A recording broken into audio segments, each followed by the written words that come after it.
Pada kegiatan tangkap tangan, tim KPK telah mengamankan 8 orang, menindaklanjuti pengaduan dan laporan masyarakat terkait penanganan perkara di Mahkamah Agung.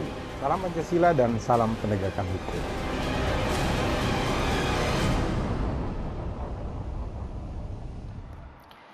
Selamat malam pemirsa, senang sekali saya Balkis Manisang. Kita jumpa di Perempuan Bicara. Bicara soal sesuatu yang mungkin sangat ironi karena benteng pertahanan terakhir dari pengadilan akhirnya juga runtuh dengan OTT atau operasi tangkap tangan terhadap Hakim Agung begitu ya. Dan di dalam penangkapan itu bukan hanya Hakim Agung saja yang menjadi tersangka, tapi ada PNS dari Mahkamah Agung, ada panitera juga, dan ada profesi pengacara yang cukup kondang juga di sosial media. Oke, ini pertanyaannya banyak sekali, saya akan pasti bertanya pada narasumber yang sudah hadir. Saya sapa dulu yang pertama ada Bu Husnul Maria, pengamat politik kita. Bu Husnul, apa kabar? Alhamdulillah, Assalamualaikum Mbak Balkis. Waalaikumsalam warahmatullahi wabarakatuh. Dan juga ada Ibu Elsa Syarif, pengacara senior kita. Ibu Elsa, apa kabar Bu? Baik, Assalamualaikum warahmatullahi wabarakatuh Mbak Balkis. Waalaikumsalam. Apakah kenal dengan pengacara yang tertangkap ini Bu? Enggak ya? enggak. Oke, baik. Saya kenakan juga Mbak Feby Mutiara Nelson, pengamat hukum kita. Apa kabar Mbak Feby? Baik Mbak Balkis, Assalamualaikum warahmatullahi wabarakatuh. Waalaikumsalam warahmatullahi wabarakatuh. Dan ini tidak dipisahkan oleh jarak ya, mudah-mudahan ya. Kita juga sudah bersama dengan Mbak Almas Safrina, peneliti ICW kita yang juga sudah bergabung lewat virtual ya. Mbak Almas, selamat malam. Selamat malam, Assalamualaikum Mbak Balkis. Waalaikumsalam warahmatullahi wabarakatuh. Terima kasih Mbak Almas ya, langsung bergabung dari wilayah Depok nih ya. Oke, saya harus kasih dulu sedikit, memang ini baru terjadi penangkapannya di hari Rabu kemarin. Seperti apa kasusnya kita lihat dulu. KPK menetapkan Hakim Agung SD sebagai tersangka kasus suap pengurusan perkara. Penetapan tersangka dilakukan setelah KPK melakukan operasi tangkap tangan pada Rabu lalu di Jakarta dan Semarang, Jawa Tengah. KPK menyita barang bukti $205.000 Singapura dan uang tunai 50 juta rupiah. Hakim Agung SD diduga menerima uang 800 juta rupiah melalui Elitri Pangestu yang merupakan hakim justisial. Dalam kasus ini KPK menetapkan 10 tersangka. 6 berasal dari MA, sementara 4 tersangka merupakan pihak pemberi. Operasi tangkap tangan di Hakim MA menjadi hal yang memprihatinkan. MA sebagai lembaga peradilan tertinggi pun ikut ternoda kasus suap.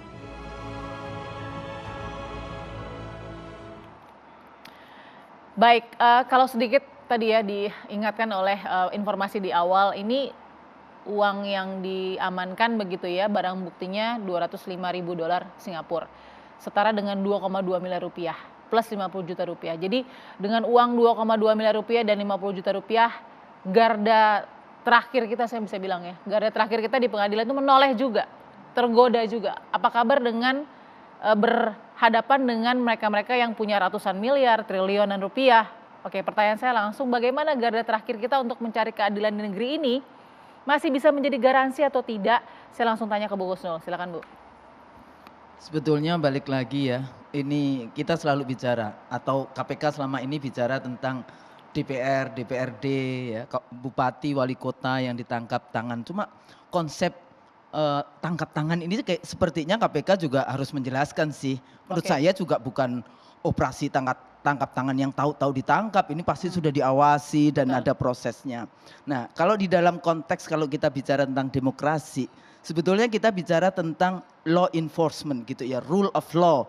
Jadi itu sebetulnya yang tadi dikatakan, pengadilan, kemudian judiciary gitu ya, independent judiciary dan clean law, itu mestinya mereka kan yang apa namanya memegang teguh begitu ya. Jadi inilah sebetulnya kalau DPRD, legislatif sudah runtuh, eksekutif tentu saja karena duit itu APBN ya, dana rakyat itu adanya di eksekutif, itu tidak bisa, tidak pasti ada masalah dengan berbagai macam korupsi.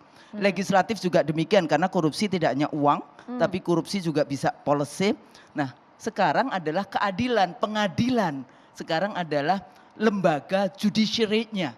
Kalau kemudian lembaga judiciary-nya yang tadi dikatakan 2,1 miliar kan sebenarnya kecil. Ya, kalau dianggap bagaimana? Nah, di sini sebetulnya yang selalu saya katakan juga dalam diskusi kita selama ini inilah sebetulnya yang kita sudah sebut bahwa kita ini sudah masuk di failed state, negara yang gagal. Nah ini tidak mudah untuk mengembalikan trust lagi gitu ya kepada pengadilan. Walaupun kalau kita dulu kan masyarakat kita, ibu-ibu, mak-mak suka bicara, kalau kita hilang ayam, kemudian kita lapor ke pengadilan atau lapor ke polisi, ke pengadilan gitu ya, hilangnya sudah nggak ayam lagi, tapi sapi yang hilang. Nah ini kan sebetulnya sudah menjadi perbincangan, tapi sekarang dipertontonkan luar biasa. Nah di sini letaknya kita semua sebetulnya ya nanti akan harus bekerja lebih keras, terutama media juga, sosialisasi dan sebagainya. Karena garda terakhir yang tadi dikatakan itu runtuh gitu ya dengan, atau negara sebetulnya sudah dimasukkan. Sebetulnya ada peneliti yang waktu itu mengatakan Indonesia dengan corruption yang luar biasa masuk kategori failed state. Itu sangat mengkhawatirkan ya pernyataan yang dikatakan failed state karena beberapa kasus-kasus seperti ini. Ini kita sedang menghadapi banyak kasus begitu ya, kasus-kasus yang pasti akan membutuhkan integritas dari Mahkamah Agung. Mbak Feby, dengan banyak kasus yang kita sedang hadapi di Indonesia dan besar-besar, ini garda terakhirnya tergoda dengan 2,2 miliar. Saya nggak bisa katakan nggak ada hakim agung yang bersih. Banyak hakim agung yang bersih pasti. Mahkamah Agung orang-orang bersih pasti ada. Tapi ketika seorang hakim agung, paniteranya, PNS Mahkamah Agungnya ikut memuluskan dalam penanganan perkara dengan uang seperti ini, masihkah kepercayaan itu bisa ditempatkan di Mahkamah Agung, Mbak Feby? Silakan. Baik, terima kasih Mbak Bilkis. Satu pertanyaan yang mungkin sangat sulit dijawab ya Mbak Bilkis ya. Karena apa? Karena kita pernah mengenal satu adagium yang mengatakan bahwa fiat justisia ruat coelum. Apakah Ragit Agni akan runtuh, maka hukum itu harus ditegakkan. Itu ya, itu adagiumnya. Tapi dalam satu adagium profesor di Indonesia, beliau adalah almarhum Prof. Herman Raja Guguk, juga mengatakan begini, hukum itu tidak pernah selalu tegak. Jika runtuh, tegakkan. Artinya saat ini kita sedih. Ya, saya sebagai dosen yang mengajar di Fakultas Hukum, itu sangat sedih dengan kejadian ini. Bagaimana saya mengajarkan kepada mahasiswa-mahasiswa saya, kalian lulus harus berintegritas. Tapi contoh yang paling mulia yang dia lihat, itu tidak berintegritas. Dan ini memang sangat menyedihkan. Tapi kita jangan berkecil hati. Kita jangan merasa bahwa dunia ini benar-benar runtuh. Tadi seperti yang dikatakan oleh Prof. Herman, hukum itu memang tidak pernah selalu tegak. Jika dia tegak, ya hormati. Tapi jika dia runtuh, ya tegakkan. Maka tugas kita bersama untuk itu. Kita tahu bahwa kejadian ini sudah sangat masif ya. Tidak hanya Hakim Agung yang melakukan itu, tapi hakim biasa udah banyak sekali. Panitera banyak sekali. Tapi karena Hakim Agung itu kan yang menjadi pertanyaannya kan. Nah karena Hakim Agung itu dia adalah garda terakhir yang untuk dia menjadi Hakim Agung aja melalui proses yang sangat sulit, proses yang sangat clean kesannya gitu ya, yang sangat transparan. Tapi masih bisa seperti ini. Ada apa? Nah itu yang jadi pertanyaannya. Ya meskipun ada track recordnya Hakim Agung yang bersangkutan ini sudah sempat ada track record juga ada bermasalah dengan dugaan lobby toilet ya dengan oknum anggota DPR. Ini kan juga menjadi pertanyaan. Harusnya sudah bisa menjadi satu early instinct lah buat justru pemilih Hakim Agung ini bahwa sesuatu yang tidak beres sudah ada di situ. Nah, baru 2 minggu lalu biasa kita bicara soal kenapa banyak yang dapat bebas bersyarat, koruptor-koruptor. Jawaban biasa sangat simpel dan komprehensif. Jangan konsentrasi di bebas bersyaratnya, konsentrasi pada proses peradilan. Iya kan? Nah ini terjawab hari ini. Ini garda terakhir yang harus memastikan proses peradilan itu menjalankan semua pasal, menetapkan semua hukum seadil-adilnya seperti ini. Kenyataannya di lapangan Bu, apalagi ada salah satu pengacara yang kondang juga ini, yang ditangkap gitu ya, suka menjadi edukator hukum begitu. Ini jadi sangat ironi. Silakan Bu Elsa. Ya, saya sampaikan kalau kita mau memperbaiki peradilan ini, harus ada pengawasan. Ada komisi yudisial, ada Hakim Agung bidang pengawasan dan segalanya ya. Tetapi itu tidak bisa berfungsi. Saya nggak mengerti apakah karena undang-undangnya atau karena memang mereka tidak mau. Masalahnya jika saya itu adalah lawyer yang paling banyak melapor. Melapor apa nih Bu? Melapor proses-proses persidangan yang tidak benar. Sampai bosan. dan sampai ada kasus-kasus yang viral dilakukan demonstrasi segala rupa, tapi nggak bergeming, malah dijawab surat-surat saya mengatakan itu bukan wewenang saya.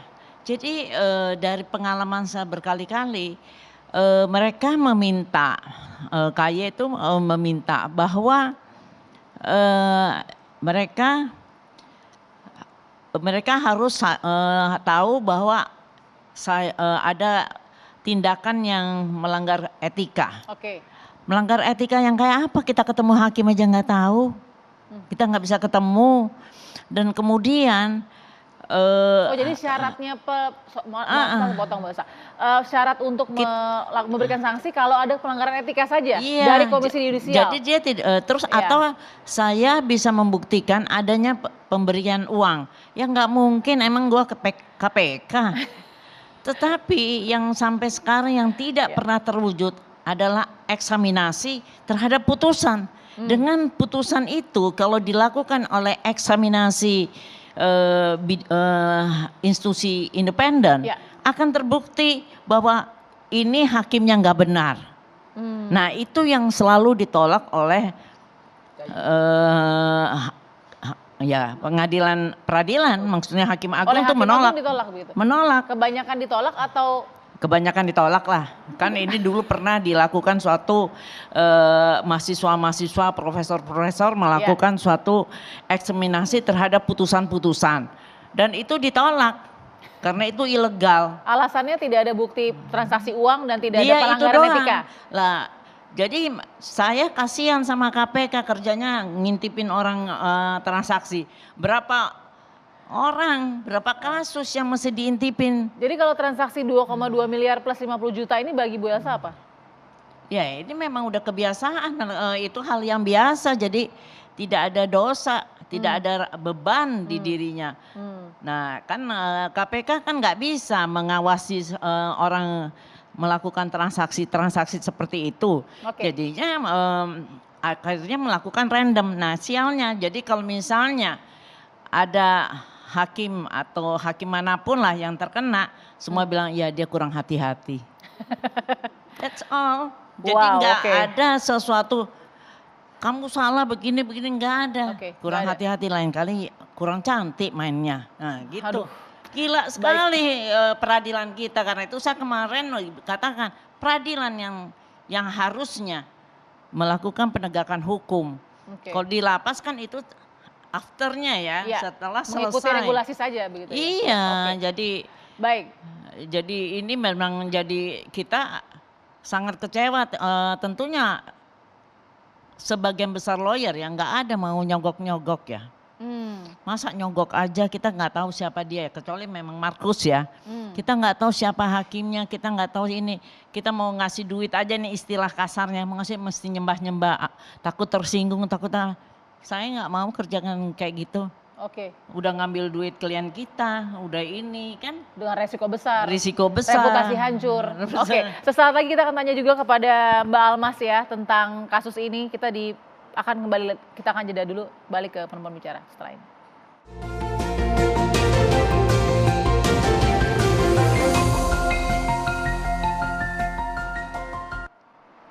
Kembali di Perempuan Bicara, OTT Hakim Agung, runtuhnya pertahanan terakhir pengadilan. Saya langsung ingin ke Mbak Almas. Mbak Almas, ini sejarah hitam ya bagi institusi mulia Mahkamah Agung Republik Indonesia yang kita cintai. Bagi Mbak Almas, kasus ini seperti sudah akan tercium dari misalnya katakan dari awal terpilihnya tersangka Hakim Agung ya, atau seperti apa Mbak Almas sebagai peneliti ICW? Silakan.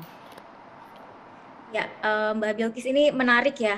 Dan saya rasa kritik perlu kita sampaikan kepada Mahkamah Agung dan Komisi Yudisial juga begitu ya. Kenapa? Karena walaupun ini adalah kasus Hakim Agung pertama yang tersangkut kasus korupsi, tetapi kalau kita lihat ke belakang sudah banyak hakim yang tersangkut kasus korupsi begitu ya. Termasuk misalnya di kasus-kasus jual beli perkara, suap penanganan perkara. Dalam catatan ICW misalnya sejak 2012 sampai 2019, setidaknya sampai 2019 itu sudah ada 20 hakim yang tersebar di Indonesia yang kemudian sudah tersangkut kasus korupsi begitu ya. Dan angkanya tentu sudah bertambah karena di tahun 2022 saja ada kasus-kasus baru begitu ya terkait dengan hakim tersangkut dengan kasus korupsi. Begitu juga misalnya di Mahkamah Agung, ini sudah pernah ada satu kejadian yang sangat menghebohkan publik begitu ya, di mana pada saat itu Nur Hadi ya, sekretaris Mahkamah Agung yang kemudian tersangkut kasus korupsi dengan nilai suap yang luar biasa besar. Kalau ini tadi disebut berapa 2 miliar ya Mbak ya? 2 miliar dan 50 juta rupiah, betul. Sampai 49 miliar. Sehingga ini bukan kasus korupsi hakim yang pertama, sudah banyak kasus begitu ya, termasuk di Mahkamah Agung sendiri sudah pernah ada kasus korupsi terkait dengan suap penanganan perkara. Kami mempertanyakan juga ini bagaimana pembenahan yang dilakukan oleh Mahkamah Agung begitu ya. Seharusnya setelah ada kasus tersebut ya ada pembenahan baik itu dari Mahkamah Agung termasuk pengetatan pengawasan internal maupun eksternal. Kemudian Oke, ya. Mbak Almas maaf, tadi kan Bu Elsa sempat sebut ya Mbak Almas di segmen pertama apa undang-undangnya atau apa, karena setiap mau eksaminasi putusan misalnya atau misalnya mau ya evaluasi ya begitu ya, melihat selalu yang digarisbawahi hanya kalau ada transaksi begitu ya, ataupun ada pelanggaran etik. Nah, ICW gimana melihat pengawasan itu, mekanisme pengawasan itu? Kami melihat memang mekanisme pengawasan baik itu internal yang dilakukan oleh Dewan Pengawas Mahkamah Agung maupun eksternal misalnya yang dilakukan oleh Komisi Yudisial ini belum maksimal begitu ya Mbak. Misalnya satu contoh terkait dengan pemberian hukuman, ini kan ada hukuman yang ringan, ada hukuman yang berat begitu ya.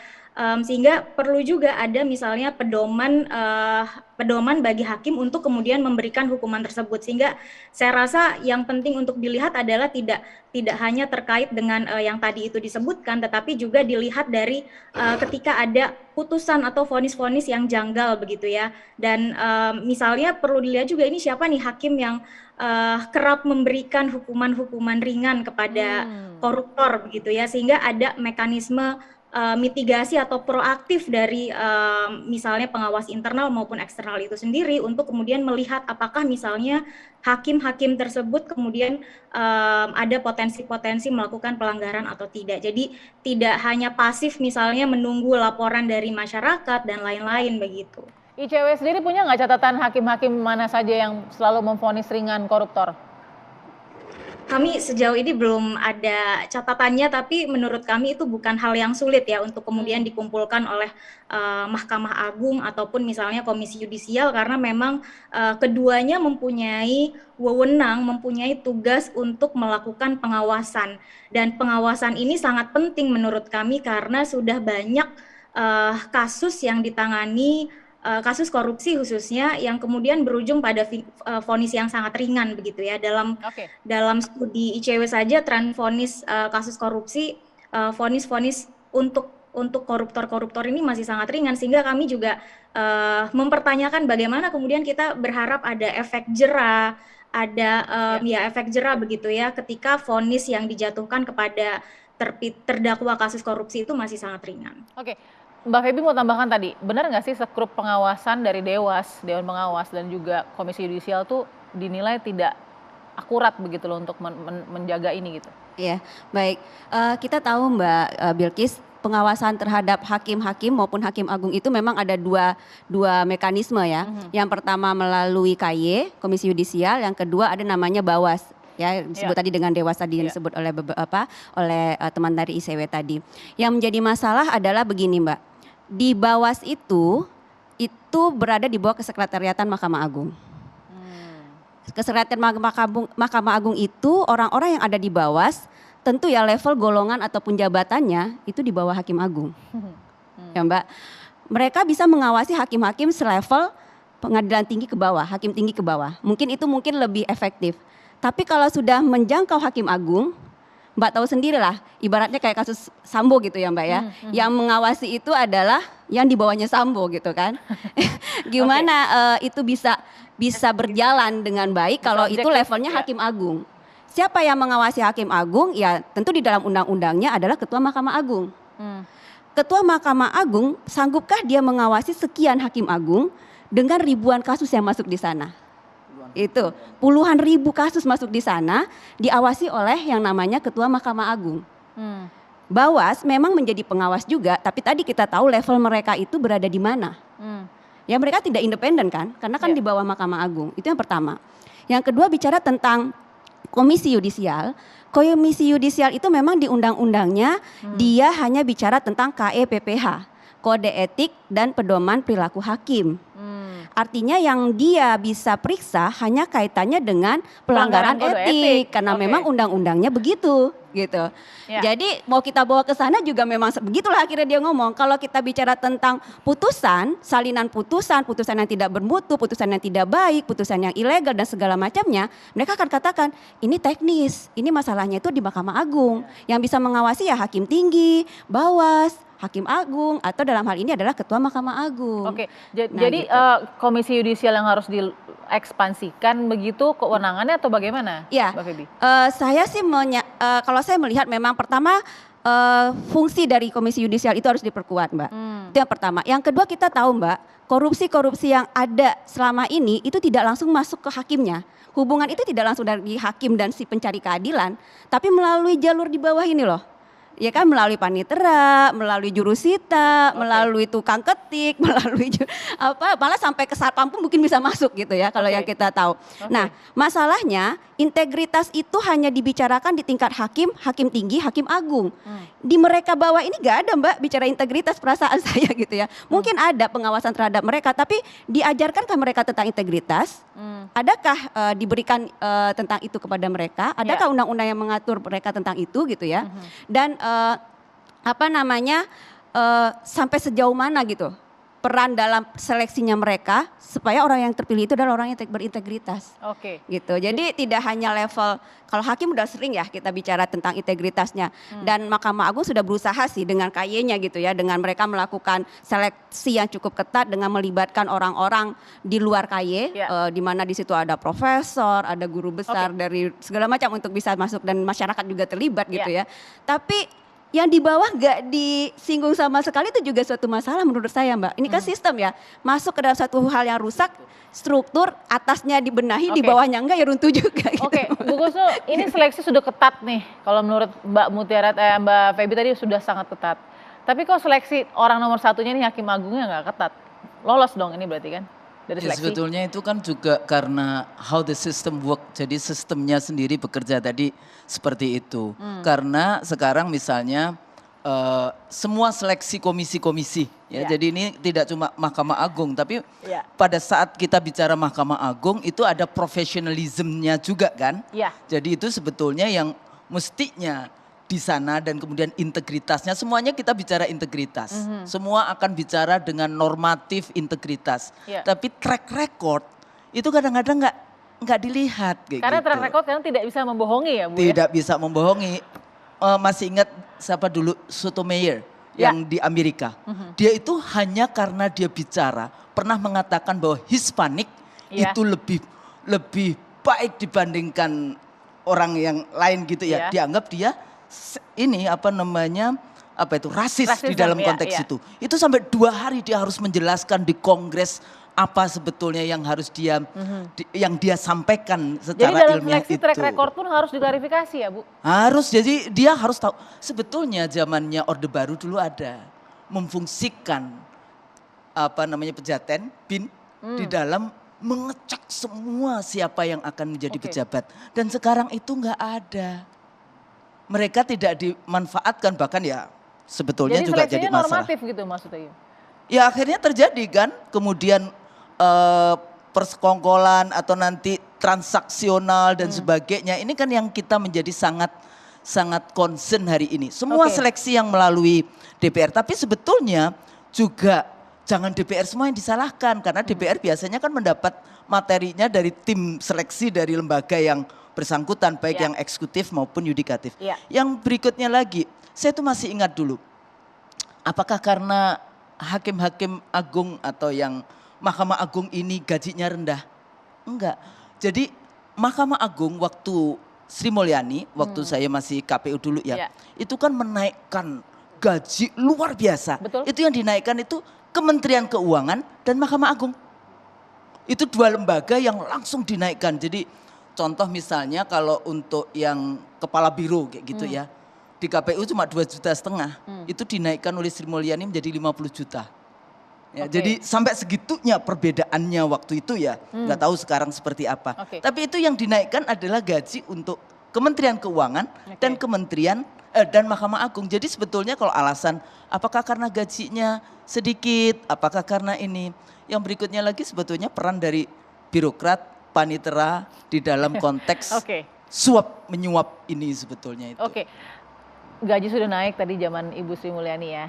Tapi Bu Elsa pasti lebih tahu nih karena gini, apakah integritasnya itu naik juga? Enggak juga, ternyata nggak pengaruh mau gaji kecil, gaji besar, namanya integritas ternyata di lapangan ada yang sudah mungkin sudah sejahtera ya, tetap minta uang juga nggak ke Bu Elsa? Sesaat lagi ya Bu, tetap di Perempuan Bicara.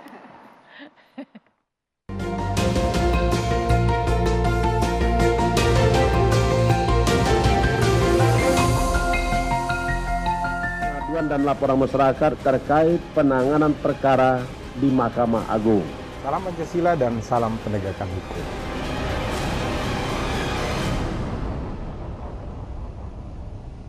Kita masih membahas OTT Hakim Agung di Perempuan Bicara. Saya langsung ke Bu Elsa. Bu Elsa ini boleh jujur, boleh setengah jujur, terserah Ibu ya. Kira-kira nih Ibu kalau di lapangan itu kita mau ikutin prosedur begitu ya, yang benar, yang jalan halalnya gitu ya Bu.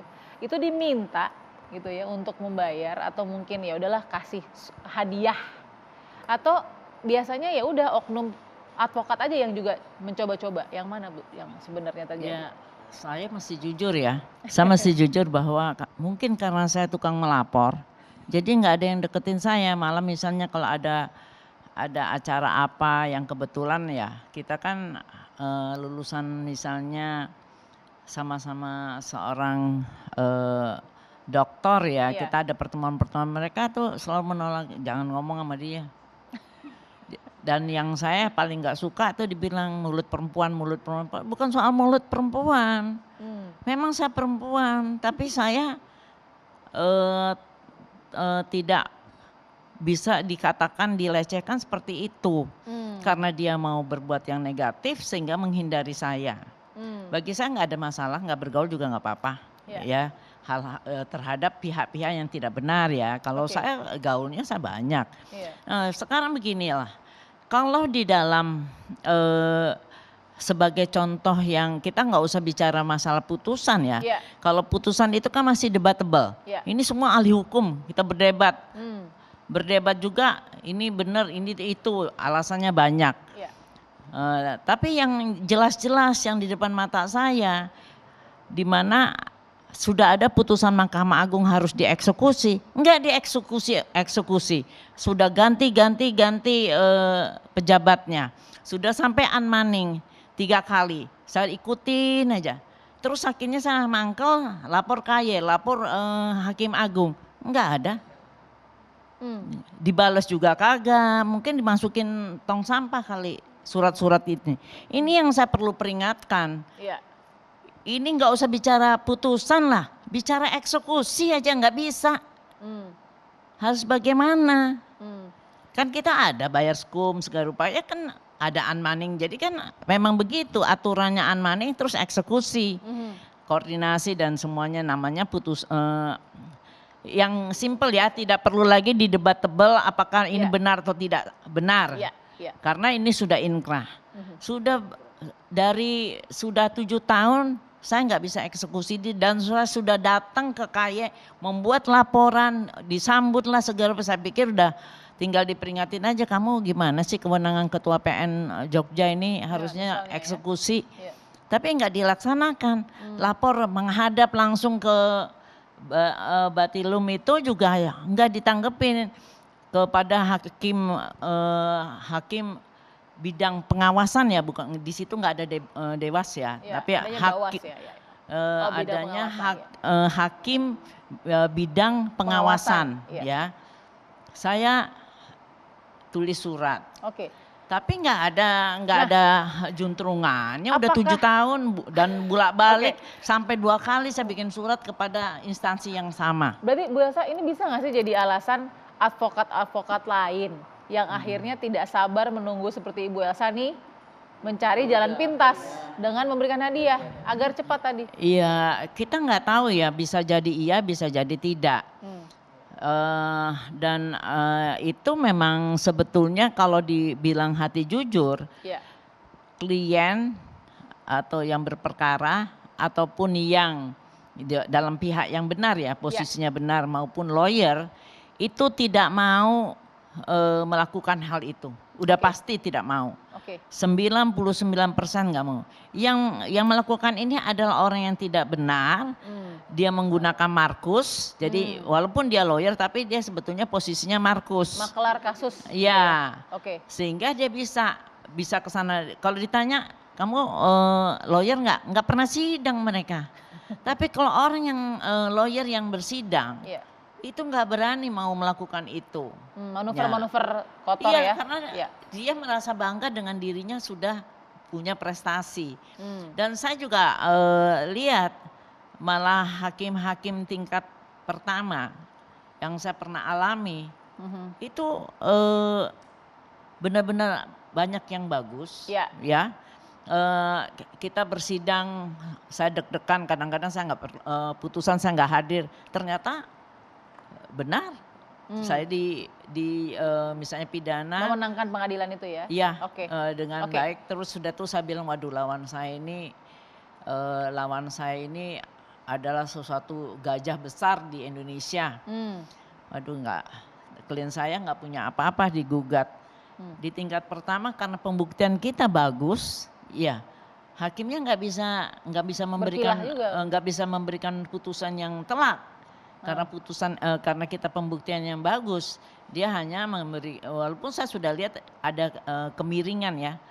Saya pakai baju batik aja diomelin. Tapi saya sengajain saya pakai baju batik. Sekompleks itu ya Bu Elsa? Iya, terus di tingkat pertama dia bilang one prestasi tapi tidak diberikan putusan apa harus membayar apa tidak itu. Kemudian saya banding, ternyata dimenangkan sayanya. Jadi susah ya saya mengatakan. Proses yang benar itu susah ya Bu? Susah. Saya mau tanya. Saya setengah mati untuk itu dan kan kita sebetulnya hukum itu kan matematika.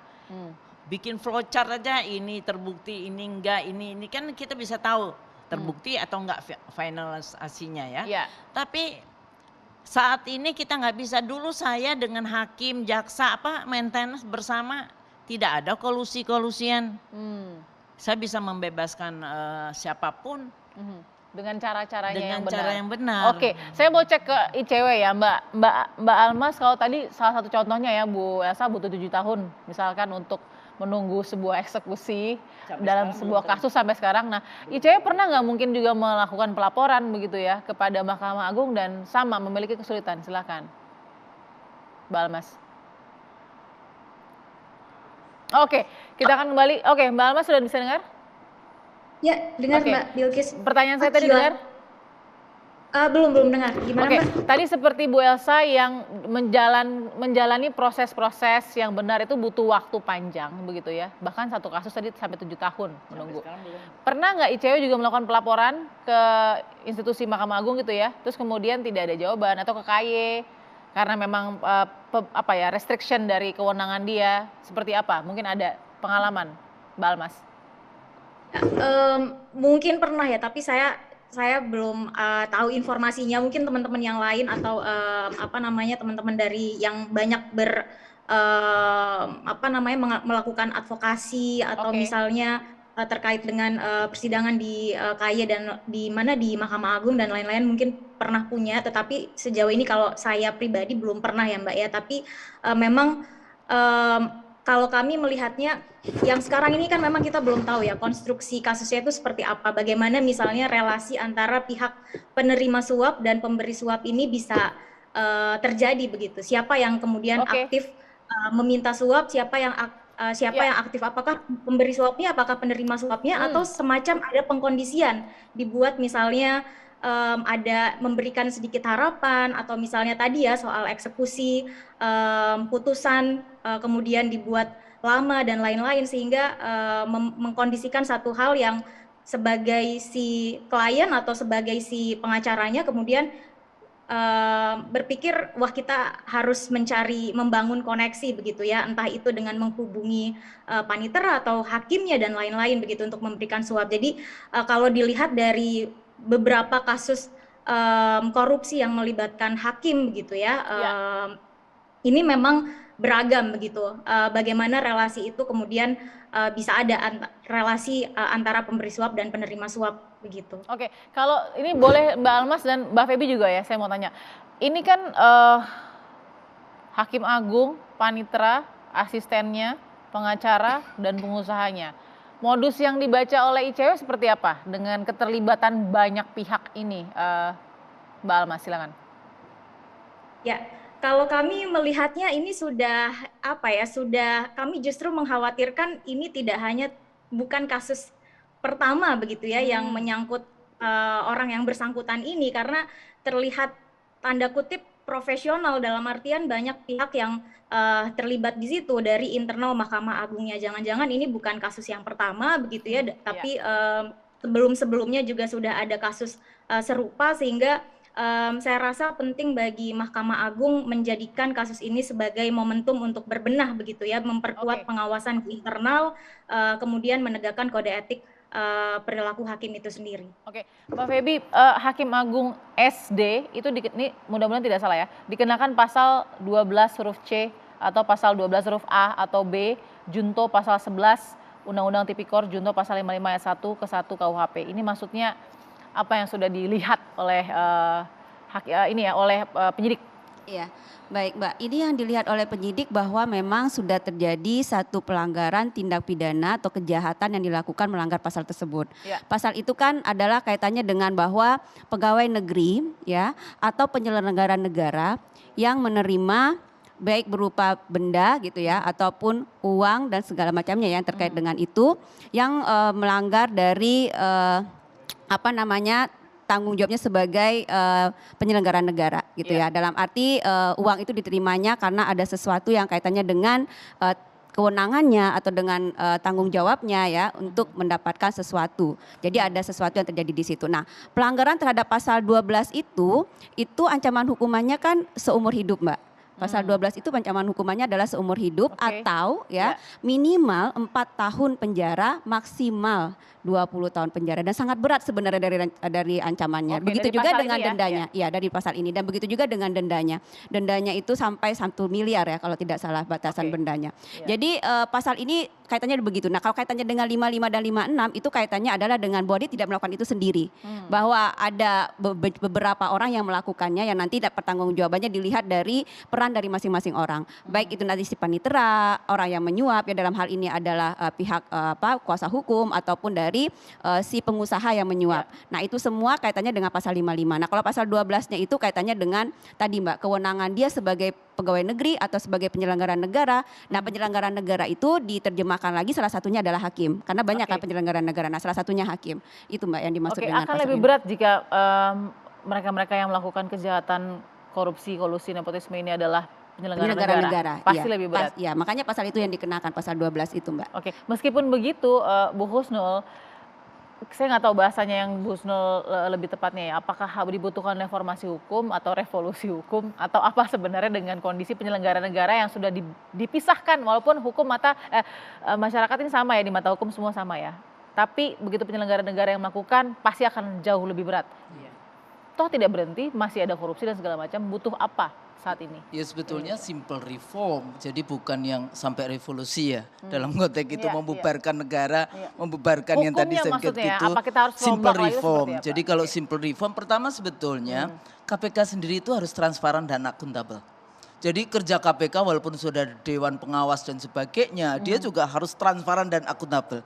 Bagaimana sih jangan sampai semua penegakan hukum yang dilakukan KPK sebetulnya juga meruntuhkan semua lembaga-lembaga negara kan, eksekutif, legislatif, dan yudikatif. Membangunnya kembali lebih mahal dibandingkan yang sebetulnya ada. Tapi bukan berarti saya pro kepada korupsinya. Kemudian yang kedua adalah pendidikan, mau nggak mau memang mulai dari pendidikan dan upgrading yang terus-menerus. Dulu zamannya dulu itu yang namanya pegawai negeri selalu ada upgrading kan, ya upgrading. Terus kemudian pengawasan tadi apakah menambahkan kewenangan kepada pengawasan? Cuma persoalannya kita ini kan bikin big government. Ya jadi big government itu artinya lembaga ini ada pengawasnya, ada badan kode etiknya. Terus yang ngawasi pengawas siapa? Yang ngawasi ini siapa? Jadi ini juga persoalan dengan second track institution yang ada di Republik ini. Maaf Bu, tapi pengganti mereka yang mengawasi kalau memang itu terlalu... Nggak, bisa balik lagi yang internal di dalam, kemudian dia harus diawasi oleh legislatif sebagai pengawas to kontrol eksekutif ya, yang adjudication-nya itu kan kemudian dikontrol juga oleh legislatif. Kemudian juga rekrutmen based on merit. Nah tadi kan karena ini Mahkamah Agung political position, ya tentu saja berhubungan dengan politisi gitu ya. Akhirnya sebetulnya sejauh mana yang namanya, padahal ini Hakim Agung ini ya profesional ya, hakim karir ya. Ya jadi bukan hakim politisi. Karir, betul. Fair salary, pensiun, kejujuran. Kejujuran ini salah satu yang menarik yang kita bisa pelajari hari ini di dunia. Itu negara yang kenapa bahagia, itu Finlandia. Dan ternyata cuma satu, jujur. Jadi isunya itu cuma satu, jujur. Jadi kalau semua dari kita, semua tadi penyelenggara negara jujur, insya Allah itu bisa simple reformnya lebih mudah. Iya, saya nggak mau meruntuhkan semangat dari Bu Husnul bahwa jujur itu pasti ada Bu. Tapi apakah jujur itu ada harganya? Sesaat lagi ya Bu ya di Perempuan Bicara.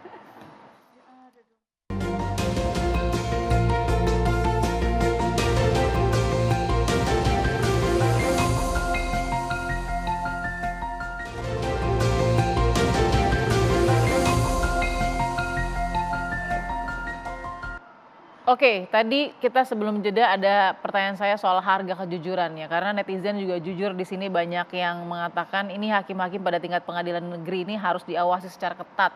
Ada juga yang curhat begitu ya, pantasan kasasi saya sudah hampir 4 tahun belum ada jawaban, sama kayak Bu Elsa juga ini ya, sampai 7 tahun menunggu. Ini kasus atau pembangunan sebenarnya saya nggak tahu. Nah, oke, saya mau tanya dulu ke Mbak Almas ya, Mbak Almas, oke. Apa solusi tercepat untuk paling tidak mengembalikan kepercayaan publik yang pasti sudah runtuh juga nih melihat kasus dari Hakim Agung tertangkap ini? Silakan, Mbak Almas.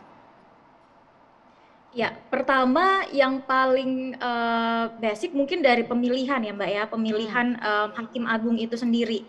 Tadi sebetulnya Mbak Bilkis di awal juga menyebut bahwa yang saat ini ditetapkan sebagai tersangka oleh KPK ini kan dulu pernah disebut-sebut ada kasus yang toilet itu ya, walaupun kemudian lobby toilet ya.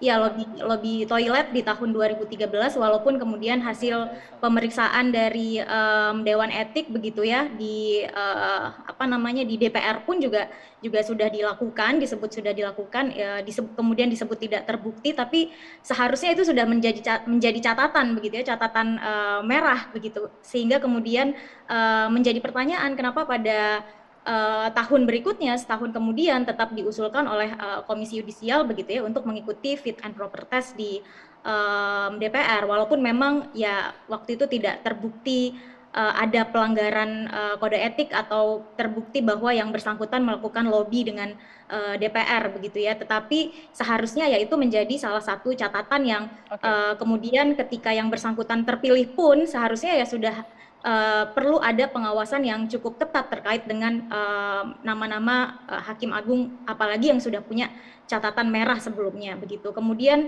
yang kedua yang menurut kami juga penting adalah untuk pencegahan begitu ya di dalam internal Mahkamah Agung itu sendiri. Bagaimana kemudian bisa mampu menciptakan lingkungan yang lebih bersih dari korupsi.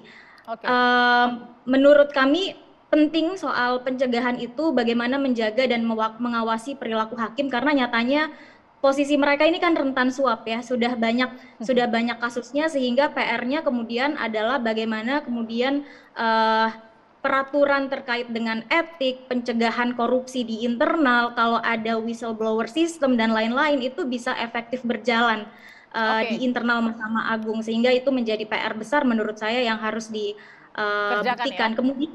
Kemudian hal lain untuk meningkatkan atau memulihkan kepercayaan publik begitu ya. Ini kan publik sudah melihat korupsi sebagai satu masalah besar, satu borok begitu ya, yang salah satu yang publik sangat sayangkan adalah kita hampir setiap saat begitu ya disuguhkan pada ada kasus korupsi, ada penindakan kasus korupsi, anggota DPR, hakim dan lain-lain ditetapkan sebagai tersangka, tetapi kemudian di endingnya vonisnya itu rendah sehingga kami juga begitu ya Mbak Almas ya, anti klimaks juga buat keadilan ya. di publik ya. Rame di awal tapi kemudian vonisnya rendah seperti yang tadi ya kasusnya Nur Hadi. Suapnya 49 miliar, diminta untuk uang pengganti kalau saya tidak salah 83 miliar, tapi vonisnya hanya 6 tahun begitu ya. Ini kan anti klimaks, sehingga publik juga mempertanyakan bagaimana efek jeratnya, cegahnya, jadi seperti itu. Terima kasih Mbak Almas, saya mau ke Mbak Feby, singkat Mbak, mungkin solusi tepat dan cepatnya untuk menjalankan ini terus bagaimana? Untuk Mahkamah Agung ya? Iya, kalau untuk bicara tentang cepat dan tepatnya, memang tadi sudah beberapa hal disampaikan oleh Mbak Almas bahwa untuk bicara cepat memang kita sudah ada sih azasnya sederhana, cepat, bayar ringan untuk penanganan perkara ya Mbak. Tapi juga kita tahu nih azas juga ada di atas satu pasal aja ya Bu ya, di dalam Undang-Undang Kekuasaan Kehakiman. Tidak ada turunan dari azas itu Mbak. Nah mungkin yang pertama yang dilakukan memang terkait dengan aturan dasarnya Mbak. Azas sederhana, cepat, bayar ringan itu seperti apa sih sebenarnya makhluknya gitu. Jangan hanya ada di satu pasal itu. Nah itu biar juga bisa diintegrasikan ke dalam prakteknya, itu yang pertama. Yang kedua tadi integritas ya Mbak, masalah integritas. Bagaimana caranya biar semua penegak hukum itu berintegritas. Penegak hukum termasuk advokat di sini kan Mbak. Tidak hanya dari hakim-hakimnya. Bagaimana panitera tadi, bagaimana jurusita, bagaimana hakim tinggi, hakim pengadilan negeri, Mahkamah Agung berintegritas tentu dari tadi rekrutmennya. Jadi rekrutmen itu dilakukan secara transparansi dan akuntabel, tapi dari semua lini, jangan hanya di tingkat atas saja. Baik, gitu. Itu yang kedua. Saya harus kasih 1 menit terakhir ke Ibu Husnul dan buat saya, ke Ibu Husnul sedikit. Ya, pertama tentu saja regulasi, ya itu penting. Yang kedua transparansi dan accountability, di situ good governance dan sebagainya. Dan ini juga dalam mengamalkan Pancasila, ini kan kita ngomongin keadilan. Kalau kemarin kita dihadapkan dengan bupati, wali kota, DPRD, DPR, BUMN dan sebagainya. Sekarang Mahkamah Agungnya, jadi penegakan hukum ya. Penelitian dari LIPI mengatakan bahwa 66% itu penegakan hukumnya itu buruk. Nah ini sebetulnya awareness ya, jadi kesadaran kepada kita semua. Salah satunya adalah strengthening citizens. Jadi seperti tadi ICW dan sebagainya itu menjadi sangat penting. Wake up call buat society. Terakhir Bu Elsa singkat. Saya kalau ingin perbaikan ya dalam penegakan hukum di pengadilan, jadi KY ini jangan soal etika aja. Jadi harus diperluas dengan dia bisa memberikan suatu catatan-catatan di mana dia bisa melakukan eksaminasi terhadap putusan-putusan bekerja sama dengan para guru besar terhadap itu. Dan kemudian akan terjadi catatan hakim A 1, 2, 3 ada catatan merahnya terus dibikin non palu. Nah, jadi kalau begitu jadi ada takut dan kemudian rekrutmennya itu saya perlu setuju dengan Ibu Husnul bahwa dia harus jujur.